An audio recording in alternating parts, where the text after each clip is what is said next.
Hello students and welcome to engineer same classes. जैसे आप सबको पता है कि मैं लेके आता हूँ आपके लिए बेहतरीन सेशन, क्वेश्चन प्रैक्टिस सेशन।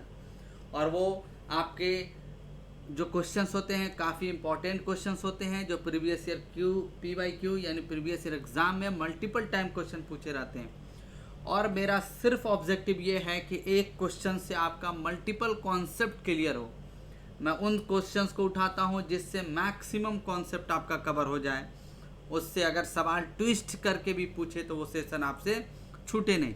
और सबसे बड़ी बात है कि ऑन टाइम, जैसे मैंने आपसे वादा किया था, कमिट किया था कि मैं पूरी फ्लूइड मैकेनिक्स को लगातार फिनिश करूंगा और जल्दी फिनिश करूंगा ऑन टाइम। हमने टाइम से पहले फ्लूइड मैकेनिक्स को फिनिश कर लिया और एक सेशन हम लोगों ने प्रैक्टिस नहीं किया, लगभग 18 सेशन उस पर चला है। Only the fluid mechanics session will be 18, यानी 18 सेशन आप किसी सब्जेक्ट पर प्रैक्टिस कर ले तो आपको लगता है कि इससे बाहर क्वेश्चन आने वाला है? बिल्कुल नहीं होगा। इसीलिए मैं कहता हूँ कि आप बने रहें सेशन पे और सिर्फ सेशन का मजा लें, रिवाइज करते रहें। और ये सभी जगह क्वेश्चन इससे आता है, SSC JEE, RRB JEE, state JEE, GATE, ये हर जगह SSC JEE का एग्ज़ाम होने वाला है। और मैकेनिकल में इसमें फ्लूइड से कम 20 क्वेश्चन आता है और मेंस में भी 20 क्वेश्चन, यानी लगभग 100 नंबर मैकेनिकल में कवर मैंने करा दिया, 100 मार्क्स का। सिविल में अप्रॉक्सीमेटली 60 मार्क्स का मैंने कवर करा दिया। और आज स्टार्ट होगा एक नया सब्जेक्ट जो काफ़ी जोश से स्टार्ट हो रहा है, जिसमें जुनून भरी ये सेशन होगा। आप बस सपोर्ट करते रहें चैनल को, क्योंकि अब से तैयारी करना है। अगर गवर्नमेंट जॉब लेना है आपको तो वो इंजीनियर से एम ही दिला पाएगा। मैं पूरी सेशन लेके आऊँगा। आपको पता होगा कि मैं जो कंटेंट डिलीवर करता हूँ वो किस लेवल का कंटेंट होता है। और बैक टू बैक मैं आपको सब्जेक्ट कराऊंगा। जैसे पहला सब्जेक्ट हमने देखा कि लास्ट सेशन तक फ्लूइड मैकेनिक्स फिनिश हुआ। आज आपका सेशन स्टार्ट हो रहा है हाइड्रोलिक मशीन्स, जो फ्लूइड मैकेनिक्स का एप्लीकेशंस हैं। और इससे आपके एग्ज़ाम में अगर मैकेनिकल वाले हैं तो उनके लिए 4 to 5 क्वेश्चन पूछा जाता है, चाहे प्रीलिम्स हो या मेंस हो। और सिविल वाले के लिए भी ये इम्पोर्टेंट है, 3 to 4 क्वेश्चन पूछा जाता है। यानी इस पर्टिकुलर सब्जेक्ट से छोटा सा सब्जेक्ट है लेकिन क्वेश्चंस पूछा जाता है, बहुत महत्वपूर्ण है ये। तो चलिए जोश से स्टार्ट करते हैं कॉन्सेप्ट के साथ। उसी लेवल पे जैसे हमने फ्लूइड पढ़ा उससे और बेहतर लेवल पे कोशिश करेंगे पढ़ने का, समझने का। मैं ट्राई करता हूँ कि मैं अपनी पूरी जान लगा दूँ आपको समझाने में, लेकिन मैं भी एक इंसान हूँ। हो सकता है कोई पॉइंट डिलीवर करने में मैं जो आप समझना चाहते हैं वो मैं बोल नहीं पाता हूँ, बोल ना पाएँ, लेकिन ऐसा बहुत कम होगा क्योंकि थोड़ा बहुत फ्लक्चुएशन सब में होता ही है। तो चलिए स्टार्ट करते हैं ईमानदारी पूर्वक, ऑनेस्टी लेवल पे। आज का सेशन है सेकेंड सब्जेक्ट आपका, most important demanding subject for the exam prospective, hydraulic machines. Hydraulic machines और टॉपिक है आपका हाइड्रोलिक टरबाइंस का पार्ट 1 होगा। पहले मैं बता दूं कि हाइड्रोलिक मशीन्स में हमें क्या क्या पढ़ने होते हैं। जेट के बारे में पढ़ना होता है, जो इस सेशन में मैं 1-2 सवाल कवर करूंगा। बहुत कम सवाल आता है, जिसे हाइड्रोलिक टरबाइन के बारे में पढ़ना है। मैं यहाँ सिलेबस आपको बता देता हूँ। हाइड्रोलिक टरबाइंस के बारे में पढ़ना है, हाइड्रोलिक पंप के बारे में पढ़ना है, हाइड्रोलिक पंप जिसमें centrifugal pump, reciprocating pump, turbine में आपको इम्पल्स टरबाइन, रिएक्शन टरबाइन के क्लासिफिकेशन, जैसे Francis turbine, modern Francis turbine, Kaplan turbine, propeller turbine के बारे में पढ़ना है। And characteristics curves also to be study. And now the miscellaneous भी कॉन्सेप्ट, हमें मिसलेनियस ऑफ हाइड्रोलिक मशीन्स भी हमें पढ़ना है। Intensifier, accumulator, torque converter, all this to be discuss session by session. एक एक करके सभी चीज़ों को हम लोग कंप्लीट देखेंगे। तो आज का सेशन है आपका hydraulic turbines and impact of jet का भी 1-2 सवाल आपको मिलेगा। पूरी ट्रांसपेरेंसी के साथ क्वेश्चन प्रैक्टिस करते हैं। और आप लोगों ने सपोर्ट भी किया है, काफ़ी आप लोग सपोर्ट कर रहे हैं। और इसी तरह से चैनल को ग्रो कराएं। जितना चैनल ग्रो होगा उतना आपको एडवांटेज मिलेगा, मुझे भी एडवांटेज मिलेगा। ऐसा नहीं कि आपको मिलेगा, मुझे भी मिलेगा। तो स्टार्ट करते हैं क्वेश्चन नंबर 1 से। आई होप कि जो मैं जिस लेवल पे कंटेंट डिलीवर करूं वो आपको समझ में आएगा। मैं बेस्ट से बेस्ट देने की कोशिश कर रहा हूँ ताकि आप कहीं पे डिससेटिस्फाई ना हो जाए। आप ज़रूर सेटिस्फाई होंगे, बस आपको पेशेंसफुली क्वेश्चंस को समझना है, सेशंस को देखना है। Question number 1 impact of jet से सवाल है ये। Impact of jet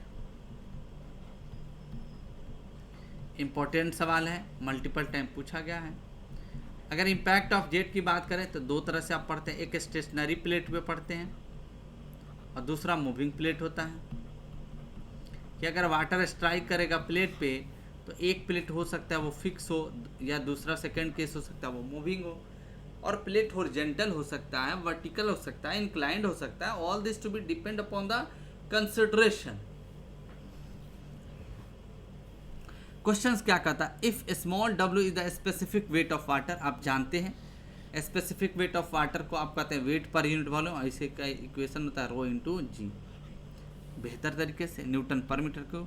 A is the cross sectional area, A आपका दिया हुआ है cross sectional area of the jet in meter square, and V is the velocity of jet in meter per second, the force exerted in newton water ping normally on a fix plate.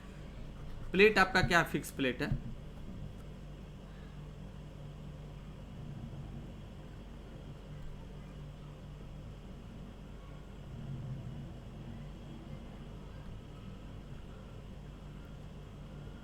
This will be the fix plate. और मैं इस तरह से ये बना देता हूँ ताकि आप समझेंगे ये फिक्स प्लेट है। मतलब आप मान लीजिए दीवार पे वाटर जेट से इम्पैक्ट कराएंगे, and this will be the nozzle, the water is coming out from this,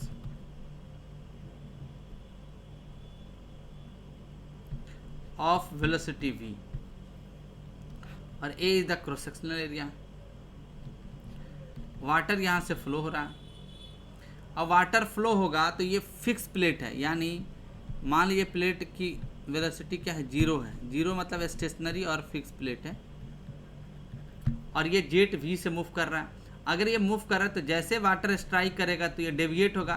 तो डेविएट कहाँ पे होता है, perpendicular to the direction of jet, यानी इस डायरेक्शन में वाटर क्या होगा, नॉर्मल डायरेक्शन में मूव कर जाएगा। अगर क्या हो, प्लेट आपका फिक्स हो, ध्यान रखेंगे।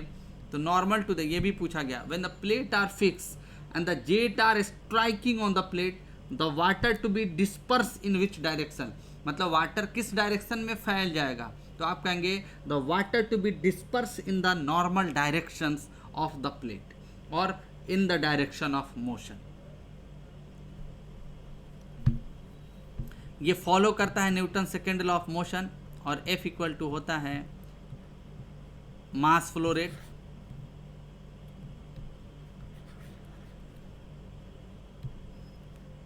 फोर्स स्ट्राइकिंग फोर्स, और जेट फोर्स जेट क्या लिखते हैं, mass flow rate into V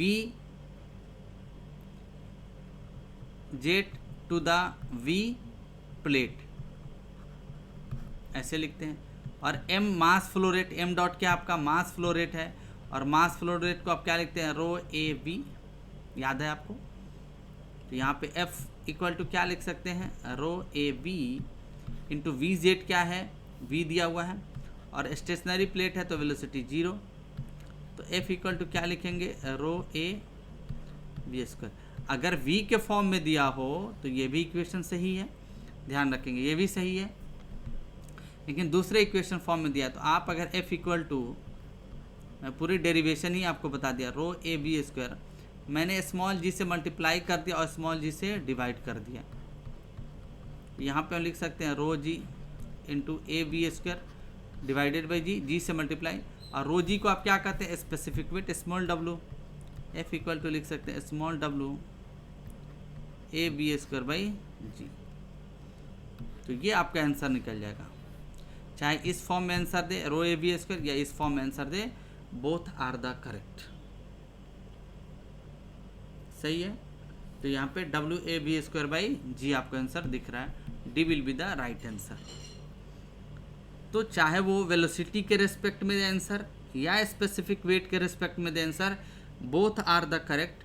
and आप यहाँ से डेरिवेशन से दोनों आपने फार्मूला देख लिया। यहाँ पे स्पेसिफिक वेट के फॉर्म में दिया है, बिल्कुल सही है, हमें कोई दिक्कत नहीं है। जब क्वेश्चन सेटर को आपत्ति नहीं तो हमें क्या आपत्ति हो सकती है, हमें कॉन्सेप्ट को समझना है। और वेलोसिटी के फॉर्म में दे फिर भी हमारा सही है। आई होप आपको ये पूरी क्लैरिफिकेशन डेरिवेशन समझ में आ जाएगा। सिंपल डेरिवेशन है। अगर यही मूविंग प्लेट होता तो वी प्लेट की जगह पे मूविंग प्लेट की वेलोसिटी रख देते हैं, but the principle will be same. कभी भी कॉन्सेप्ट चेंज नहीं होता है, उसके एप्लीकेशंस चेंज होते हैं बाय द यूजिंग कंडीशंस। तो D will be the right answer. अगला सवाल देखते हैं, question number 2। The purpose of surge tank. पहले आप जान लें सर्ज टैंक का इस्तेमाल कहाँ पे होता है, हाइड्रोलिक टरबाइन में। हाइड्रोलिक टरबाइन और सर्ज टैंक तब आप इस्तेमाल करते हैं जब पाइप का लेंथ ज़्यादा होता है। If the length of the pipe is more, length of the pipe is more हो, ज़्यादा हो, तो सर्ज टैंक का इस्तेमाल करते हैं हम किस लिए, due to avoid the water hammer to be occur in the case of flow. Prevent the water hammer, किसके लिए, relieve the pressure due to the water hammer. ये तभी आप इस्तेमाल करते हैं जब पाइप का लेंथ ज़्यादा हो। तो इस केस में जो टरबाइन ब्लेड्स को एक्चुअली पानी जितना मिलना चाहिए, वाटर की सप्लाई नहीं मिल पाता है, जिसके अंदर वाटर हैमर स्टार्ट हो जाता है और material of the blade Eros होना स्टार्ट हो जाता है। तो इस कंडीशंस में हम क्या कहते हैं, सर्ज टैंक का इस्तेमाल कर लेते हैं कि जो कमी होता है वाटर सप्लाई का वो यहाँ से पूरा हो जाए और आपका सिस्टम स्मूथली चले, कैविटेशन फ्री हो और वाटर हैमर से आपको रिलीफ भी मिल जाए, आप बच सकें। तो डी आपका राइट आंसर होगा।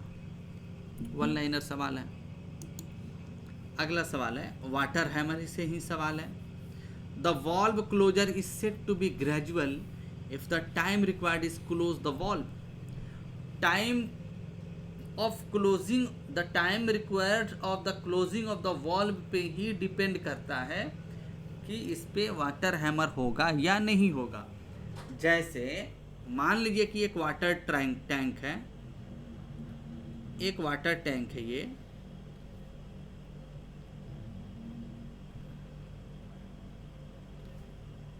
और इसमें वाटर भरा हुआ है। The water is full inside that, और यहाँ पे आपने एक पाइप कनेक्ट कर दिया और आप यहाँ पे एक वॉल्व लगा रहे हैं। और वॉल्व किस लिए लगाते हैं, फ्लो को रेगुलेट करने के लिए, फ्लो को कंट्रोल करने के लिए, फ्लो कंट्रोल। और ये अपना वॉल्व है तो कुछ ना कुछ वेलोसिटी से फ्लो करेगा, यहाँ टाइम होगा और सी होगा। तो time required for closing of the valve T equal to होता है 2L/C। और L क्या होता है, length of the pipe, length of the pipe.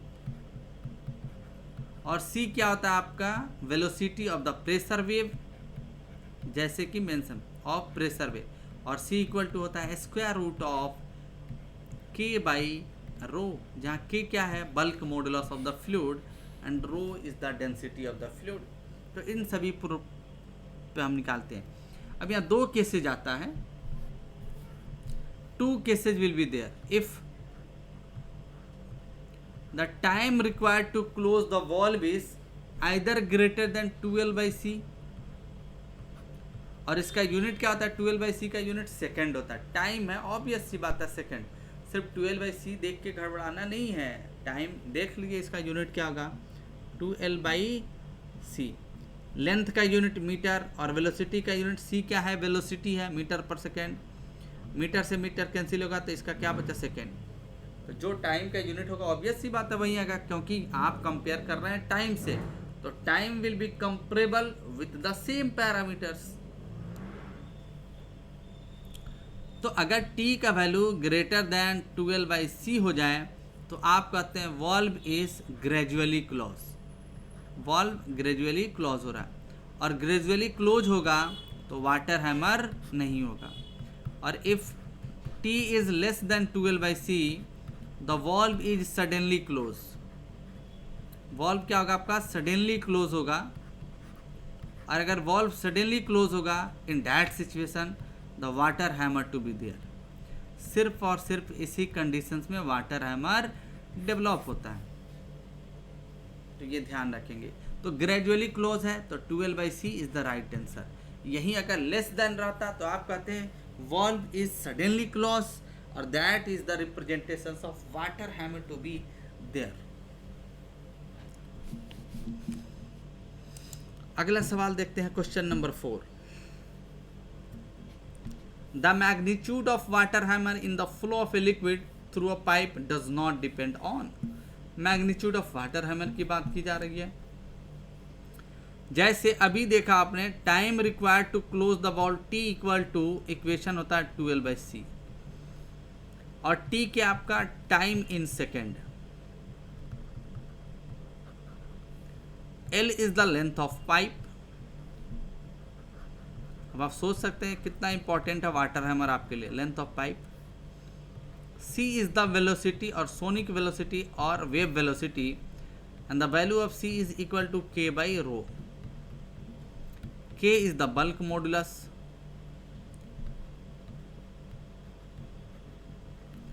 and rho is the density of the fluid.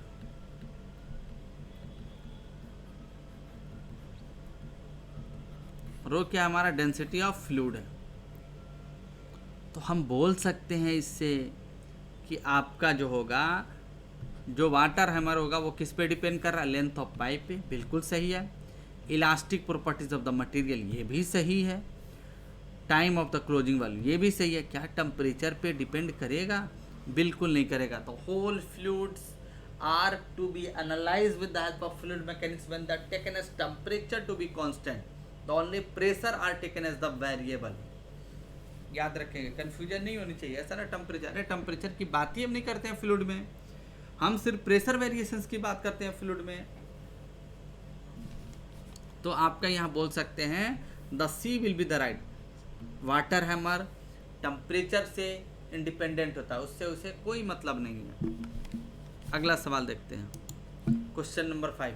Water hammer से बहुत ज़्यादा सवाल है। Water hammer is develop in, कहाँ पे वाटर हैमर डेवलप होता है? टरबाइन में डेवलप होता है। कहाँ पे डेवलप होता है?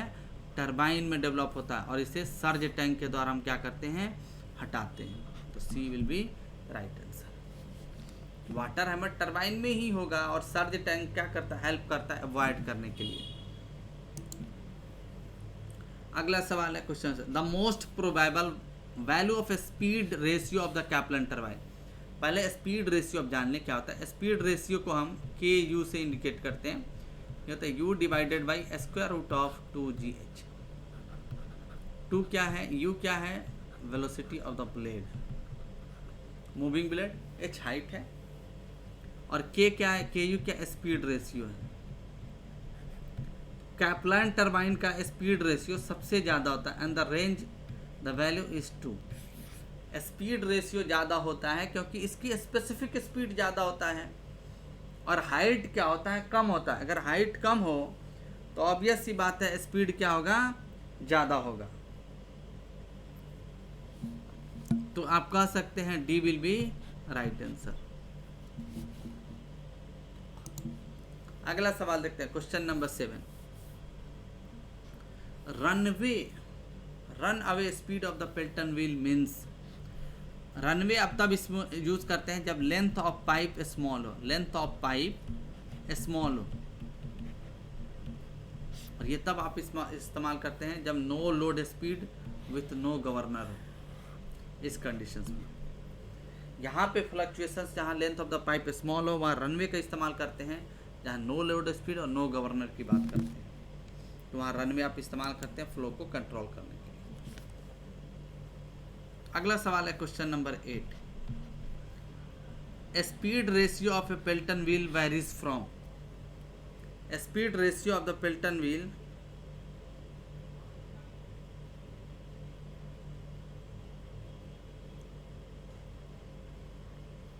The speed ratio of a Pelton wheel varies, speed ratio की बात की जा रही है, and speed ratio we know that KU equal to written as actual velocity blade speed divided by square root of 2GH। और speed ratio का जो range होता है इस केस में 0.45 to 5 होता है, 0.5। तो सी आपका क्या होगा, राइट आंसर होगा 8 का C. Question number 9, the same question will be repeated here।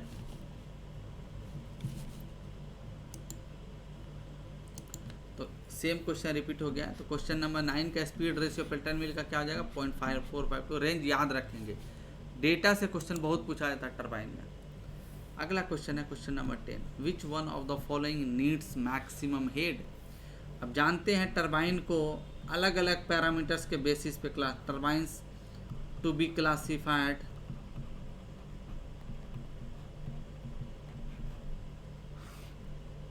On the basis of different parameter. जैसे किस किस बेसिस पे क्लासिफाई किया गया, आप देख लें, हेड के बेसिस पे,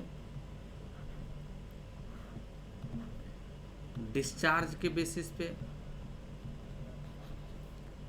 स्पेसिफिक स्पीड के बेसिस पे। इन सभी के बेसिस पे टरबाइन को क्लासिफाई किया गया है।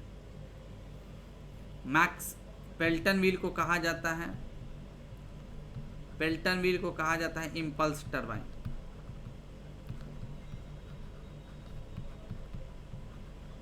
इम्पल्स टरबाइन जिसमें हाई हेड होता है एंड लो डिस्चार्ज टरबाइन कहा जाता है। Francis turbine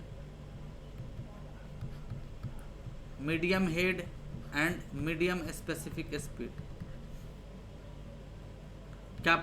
Kaplan turbine, Kaplan and propeller. Kaplan में वेन्स आर एडजस्टेबल, बट इसमें एडजस्टेबल नहीं होता। Low head and high specific speed turbine कहलाता है। सब पे क्वेश्चन आएगा, ध्यान से देखेंगे। तो हमारा फर्स्ट प्रश्न है, which one of the following needs maximum head. Kaplan turbine low head के लिए जाना जाता है, Francis turbine for the medium head, and Pelton wheel for the high head. And reaction turbine is known for the medium as well as low head, low and medium head के लिए। तो B high head के लिए answer हो जाएगा 10 का B. Question number 11, if the head on the turbine is more than 300 meter, the type of the turbine is used। अगर head का वैल्यू अभी देखा आपने 300 मीटर से ज़्यादा हो तो इसे कहते हैं high head turbine. High head turbine कहा जाता है, और हाई हेड टरबाइन कहने का मतलब पेल्टन व्हील और इम्पल्स टरबाइन।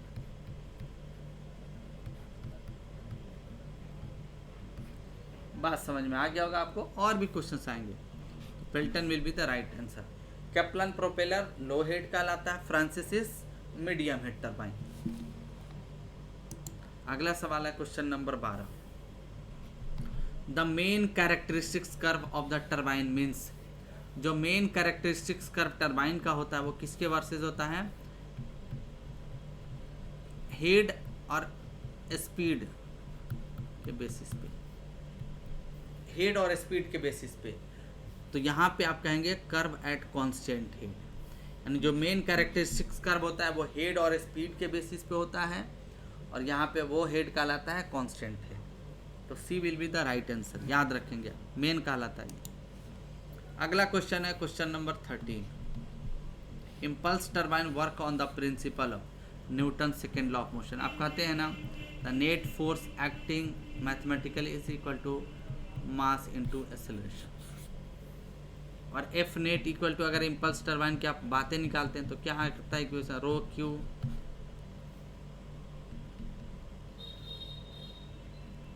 रो क्यू VW1 प्लस VW2, ये इक्वेशन आता है। तो Newton second law of motion, one liner question है, अभी आएगा specific speed, unit power, unit discharge, ये सब पर क्वेश्चन आएगा। कैरेक्टरिस्टिक्स कर वो तो मेन सारे, ये थ्योरेटिकल अभी चल रहा है। Question number 14, which of the following turbines is suitable for a specific speed ranging from 300 to 1000 and head below the, क्या कर रहा है कि हेड जो होगा चेंज हो 300 to 1000 मीटर, और स्पेसिफिक